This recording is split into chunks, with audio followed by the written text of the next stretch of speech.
বন্ধুরা, welcome to my another video. আপনারা কি বাড়িতে টাইলস লাগাবেন ভাবছেন? আপনার বাড়ি নতুন না পুরানো?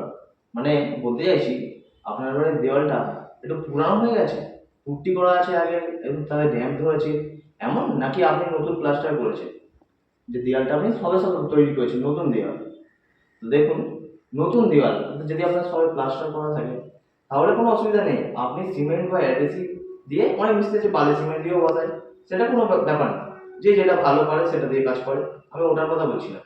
আপনার যদি নতুন দেওয়াল হয় আপনি কাজ করতে পারেন, কিন্তু আপনার যদি পুরাতন দেওয়াল হয়, রং করা আছে কিংবা পুট্টি করা আছে, সেটা পুরানো হয়ে গেছে, ড্যাম্প ধরেছে তাতে, তখন আপনি কিভাবে কাজ করবেন সেটা দেখুন। দেখুন, এই দেওয়ালগুলো পুরাতন দেওয়াল, এই যে এখানে ড্যাম্প ধরেছে, ঠাক ঠাক ঠাক ঠাক করে আওয়াজ হচ্ছে, এই দেখেছেন সব ছাপকা ছাপকা হয়ে গেছে।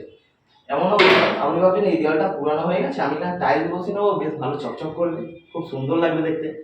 কিন্তু এই যে ড্যাম ধরে গেছে, আপনি যদি এখানে শুধুমাত্র যেমন যেমন চিপিং করবেন, যেমন হালকা হালকা করে চিপিং করবেন, যদি হালকা হালকা করে শুধু চিপিং করবেন, যদি আমি বসিয়ে দেবো, মিস্ত্রি আপনাকে যদি বোঝায় যেরকম চিপিং করলে হয়ে যাবে, আপনি কিন্তু সেই কথায় গুরুত্ব দেবেন না, কোনো কর্ণপাত করবেন না। আপনি কি করবেন, তাকে বলবেন শুধু এমন চিপিং না, ঠিক এইভাবে যেন পুরো পুট্টিটা না ছাড়িয়ে দেওয়া হয়। দেখুন, পুরো এরকম কিন্তু বালি বার করতে হবে আপনাকে, নাহলে কিন্তু আপনাকে নিজেকেই পস্তাতে হবে। এই যে এরকম কাজ করে মিস্ত্রি আপনার কাছে পয়সা নিয়ে চলে যাবে, আপনি কাজটা কিন্তু একবারই করবেন, বারবার তো করবেন না। হয়তো ওরকম ভাবে কাজ করলে আপনার একটু লেবার চার্জটা বেশি যাবে, হয়তো একটু পয়সা বেশি দিতে হবে, কিন্তু কাজ আপনি একবারই করবেন, সলিড ভাবে করুন, যেন বারবার না রিপেয়ারিং কাজ করতে হয়।